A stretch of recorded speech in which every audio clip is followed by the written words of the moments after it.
தமிழ்நாட்டில் திமுகவா இல்லாட்டினா அண்ணா திமுகவா இல்லைங்க. உண்மையான போர் அப்படின்னு பார்த்தீங்கன்னா இந்தியா தமிழா அப்படி ஆயிடுச்சு. வடநாட்டிலேருந்து இங்கே பிழைக்க வந்தவங்க 1,00,00,000க்கு மேலே வாக்குரிமை வச்சுருக்காங்க. இப்போ அவங்களுக்கு தெரிஞ்சதெல்லாம் தமிழ்நாட்டில் உள்ள எந்த கட்சியும் கிடையாது. அவங்க யாரையுமே கேர் பண்ண மாட்டாங்க. அவங்களுக்கு தெரிஞ்சதெல்லாம் கை சின்னமும் தாமரை சின்னமும் மட்டும்தான் தெரியும். இன்னைக்கு ஆட்சியில் இருக்கிறது யாரு? தாமரை இல்லையா? இப்போ அவங்க நல்லா தெரியும். அவங்களுக்கு என்ன நடக்க போகுது? 10% போனா போகுதுன்னு காங்கிரஸுக்கு போடுவாங்க. பாக்கி எல்லாமே தாமரை சின்னத்துக்கு தான் போடுவாங்க.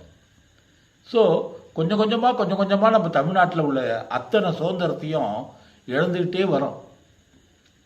ஒரு ஸ்டேஜில் என்ன ஆக போகுது, பைசா கப் மிளகா நம்மளே அவனை பார்த்து கெஞ்சி கேட்குற மாதிரி நிலைமையை கொண்டு வந்து விட்டுருவாங்க.